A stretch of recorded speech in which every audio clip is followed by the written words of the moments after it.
ఉన్నాయని చెప్పి కూడా నేను మీకు తెలియజేస్తున్నా. ఇది ఒక పక్కన మీరు చూస్తే నేను ఒకటే మీ అందరికీ హామీ ఇస్తున్నాను. మీ అందరిని ఇంటింటికి పంపించి మన ఎన్నికల మేనిఫెస్టో విషయాలు చెప్పాం, సూపర్ 6 కూడా చెప్పాం. ఎవరు ఎన్ని మాట్లాడినా ఎన్ని ఇబ్బందులున్నా ఇవన్నీ నిలబెట్టుకునే బాధ్యత మనదని మరొక్కసారి మీ అందరికీ విజ్ఞప్తి చేస్తున్నా. సమస్యలు ఉన్నాయి. 10 లక్షల కోట్ల రూపాయలు వారసత్వ అప్పు, 1,20,000 కోట్ల రూపాయలు బకాయిలు, ఏదైతే బిల్స్ మాత్రం బకాయిలు. అందులో తెలుగుదేశం పార్టీ అంటే కచ్చగట్టి నీరు చెట్టు కానీ నరేగా కానీ మీరు చిన్న చిన్న పనులు చేసుంటే అవన్నీ కూడా వారగా పెట్టారు. నేను ఒకటే చెప్తున్నా, అవసరమైతే కేంద్రానికి కూడా చెప్పాం, కావాలని దగ్గర అకౌంట్లు క్లోజ్ చేసే పరిస్థితి వచ్చారు. అన్ని కూడా ఓపెన్ చేయించాం, కేంద్రంతో మాట్లాడుతున్నాం. మన దగ్గరుండే అన్ని అకౌంట్స్ క్లియర్ చేసే బాధ్యత ఈ ప్రభుత్వం తీసుకుంటాం. నేను స్పష్టమైన ఆదేశాలు ఇచ్చానని ఈ మహానాడులో మీ అందరికీ విజ్ఞప్తి చేస్తున్నా. ఇది కాకుండా తల్లికి వందనం, ఎంతమంది పిల్లలుంటే అంతమందికి తల్లికి వందనం మీ కిందన పాఠశాలలు ప్రారంభించే ముందరే వాళ్ళకి ఇచ్చే బాధ్యత మనదని మరొకసారి విజ్ఞప్తి చేస్తున్నా. అన్నదాత, రైతుకి న్యాయం చేసే పార్టీ తెలుగుదేశం పార్టీ. రాయలసీమలో హార్టికల్చర్ హబ్గా తయారు చేయడం, ఆంధ్రాలో అక్వాకల్చర్ని ప్రోత్సహించడం, అదే మరి గిట్టుబాటు ధర ఒకసారి ఇబ్బందులు వచ్చినా ప్రతి ఒక్క రైతును ఆదుకునే కార్యక్రమాలు చేశాం. ఇటీవల మీరు చూస్తే మిరప రైతులకు ఇబ్బంది వస్తే కేంద్రంతో మాట్లాడాం. ఇంకో పక్క కోకో రైతులకు ఇబ్బంది వస్తే సబ్సిడీ కూడా ఇచ్చి మార్కెట్ ఇంటర్వెన్షన్ చేశాం.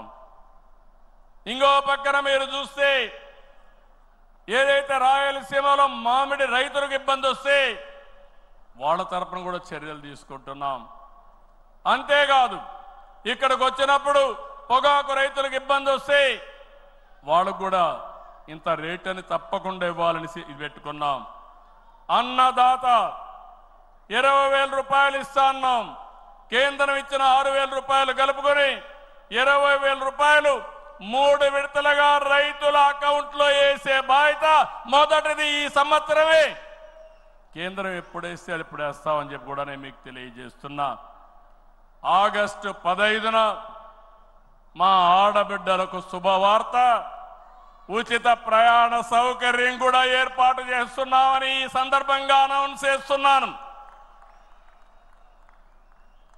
ఇవన్నీ చేస్తూ ఈరోజు మీరు గుర్తుపెట్టుకోవాల్సింది, ఈ మీటింగ్లో చెప్తున్నా, ఎన్నికల ముందు చెప్పాం, సంపద సృష్టించాలి, ఆదాయాన్ని పెంచాలి, ఆ ఆదాయాన్ని తిరిగి సంక్షేమానికి ఖర్చు పెట్టాలి, మళ్ళా అభివృద్ధి ఖర్చు పెట్టాలి. ఇదొక సైకిల్ కింద ప్రజల్ని శాశ్వతంగా ఎంపవర్మెంట్ చేసే కార్యక్రమానికి శ్రీకారం చుట్టాం.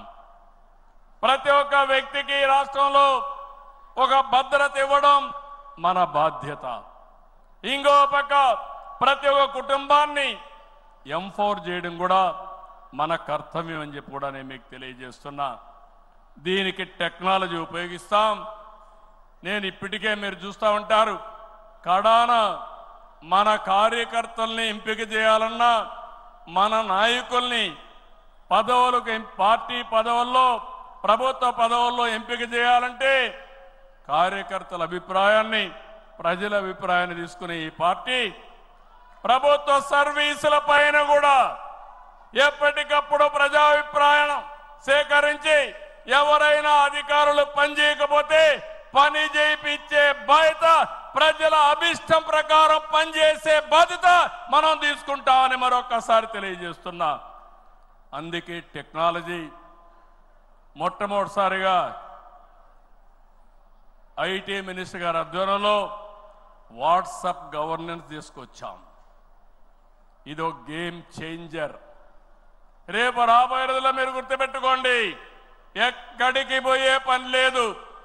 దర్జాగా ఒక మెసేజ్ ఇస్తే ఆ పని చేసి మళ్ళీ రిపోర్ట్ చేసే బాధ్యత ఆ అధికారి తీసుకుంటాడు. దాన్ని సూపర్వైజ్ చేసే బాధ్యత మన పార్టీ తీసుకుంటుందని చెప్పి కూడా నేను మీకు తెలియజేస్తున్నా. దీనివల్ల అవినీతి పూర్తిగా తగ్గిస్తాం. ఇంకొక విషయం కూడా మీ అందరికీ చెప్తున్నా, భవిష్యత్తులో ఇప్పుడిప్పుడే కాదు, డీబీటీ కోసం, డైరెక్ట్ బెనిఫిట్ కోసం పోరాడిన పార్టీ తెలుగుదేశం పార్టీ. నేను డిజిటల్ కరెన్సీ రిపోర్ట్ ప్రధానమంత్రికి ఇచ్చినప్పుడు